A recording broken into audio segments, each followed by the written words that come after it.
So it's Paul Seaton here for SpadeSocial.com and 888. It's the SuperStack, it's the high roller. So what better guest than Mr. November Niner himself, Sam Holden. Now Sam, I was going to compliment you on how well you've done from your short stack, which you held for about 2 hours of grinding. I did. And you got it all the way back up. I did. And you've just given away about 70% of it. I don't like Big Fizz giving away. No, to be fair, you didn't give it away cheap. It was a kind of standard situation for you, wasn't it? Yeah, I think so. I thought about it for a long time, but someone limped under the gun, someone shoved 15 big blinds, and I reshoved with Ace Jack, which normally is very standard, but I really wasn't sure how the guy was playing. Like, he could have been really, really tight. And he turned over sevens in the end, so I guess if its range is that wide, then I'm happy with shoving Ace Jack over him.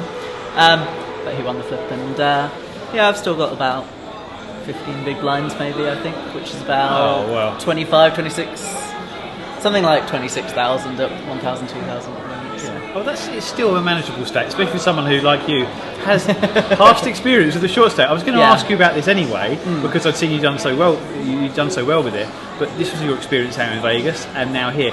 What's your kind of tactic for the start? Because it was my theory, it may just be my theory, that you like to be attacking early on with your starting stack and risk a certain percentage of it, knowing that you have the discipline if you get left with the short stack. Is that correct, or would I be way off? I very much take it every hand as it goes and just try and play it each hand as profitably as I can. So, you know, I'm certainly confident on the short stack. You know, mainly from playing online a lot. Just used to, you know, playing 20 big blinds or 30 big blinds. You know, you get in a lot of scenarios like that. But yeah, really, it's just the way things have gone recently. I've ended up with short stacks. But you know, we can. Yeah, as I say, I'm pretty confident.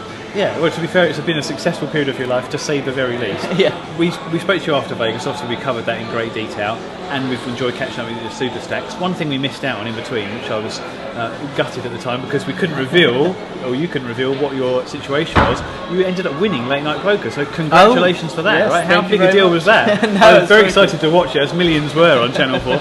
But how cool was that to win such a prestigious event like that? Well, absolutely, yeah. I mean, it was a massive whirlwind period for me, because it was just after I'd reached November 9, so I was all very new to it, and I guess new to playing on TV and stuff, so similar sort of thing really, just took it step by step, and yeah, obviously I was delighted, and it was a lot of fun, and you know, since it's aired, you know, getting all the brilliant messages, and you realise how many people do watch it and stuff. It's really cool. Yeah, it was a real sort of seminal work in my life in terms of enjoying poker, and I'm sure it was for many people. It was sort of their first experience of watching it on TV, too, and really, the drama is right there in front of you, isn't it? It's quite short programs, so you don't see maybe the 40 hands that build up to it, but you see the dramatic plays. What was it like playing heads up with Luke Schwartz?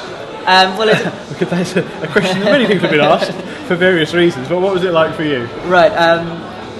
It obviously worked out well. I mean, even in that program we were very short stacked, even once we got to heads up, and I was lucky enough to win a large coin flip three-handed against the guy that came there.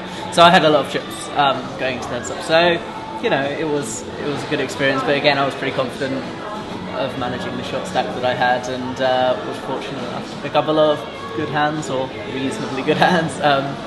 And you know, ground him down a bit, and got lucky in the last hand a little bit, but it was all pretty standard. Yeah, exactly. And you, like you say, you got to that period where you didn't have too many big blinds against each other. Excuse me.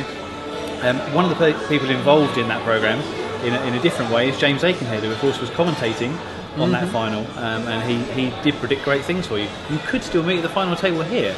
Your fellow November Niner is still in the tournament. Is he still? You both need to chip up a little, but you've been on opposite sides of the room. Right. There's a very Rocky and Drago situation building there. You could end up meeting in the ring. What would your tactics be against someone who's very experienced like you?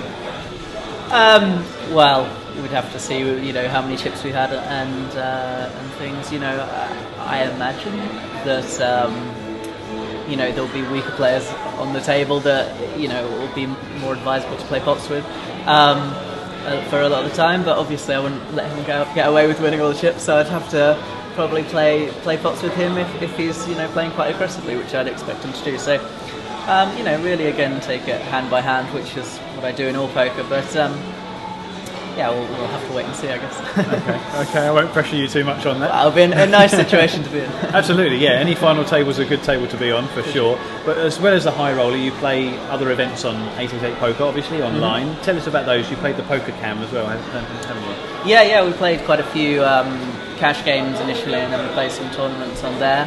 A few of them had like bounties on me as well, so that's quite fun. I had to do lots of folding, which I don't particularly like, but because obviously everyone was trying to knock me out, so I couldn't play too many hands. But no, yeah, it's a lot of fun.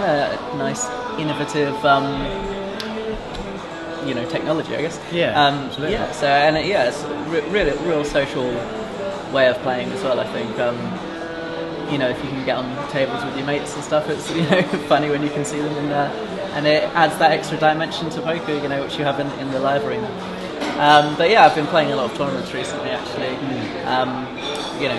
Normal tournaments on 888, and they've been going okay, I guess. Excellent. And you've recently moved to London, haven't you? So I guess Palm Beach Casino being in Mayfair is quite a handy tournament to come along. What's it been like playing in London a bit more? Yeah, I wish I lived here, but sadly not. Yeah, well, it's obviously ideal for live poker living in London, and also for travelling as well, being near the airports, and it's a place to be, really. Yeah. So yeah, I'm definitely enjoying living in London, and hopefully we'll do for a few years. Cool. And structure-wise, building up to Vegas, 2 or 3 months to go until it's sort of the circus comes round again. Yeah. Are you excited about going back to Vegas? And do you think you'll play any differently or have to this year against people who, I guess, in Poker Camp, want to knock you out? Yeah, well, it's a good question. I mean, I obviously have it in all tournaments now, and both online and live. You do have that certain element, people want to make moves against you and stuff, but it really varies so much. In the bigger tournaments, people aren't going to mess around too much because there's a lot of money on the line. That tends to happen more at the smaller events. People play a bit weird against me and have to try and work out what they're thinking, but it's just a new challenge, and take it as it comes, really. But we'll have to see. I'm not sure how big my profile is in America. I don't. I'd certainly say you're one of the most recognisable at the final table, purely because hair. of your hair, Yeah, but also because everyone in the audience was wearing those wigs. Yeah, maybe. There's a fun element as well to your friends as well. You've got a lot of friends in the game, haven't you? Well, absolutely. And although I'm obviously European, so I don't expect many Americans to recognise me. But then again, the World Series is obviously broadcast to a lot more people out there, and so we'll have to wait and see. It's a nice problem to have. Absolutely, a fantastic problem to have on the end of a terrific year. We wish you well in Vegas. Hopefully we'll speak to you not just out there but beforehand as well, and hopefully at the final table here at the 888 SuperStack High Roller. I hope so too. Fantastic. Thank you very much, Sam Holden. It's Paul Seaton for SpaceSocial.com.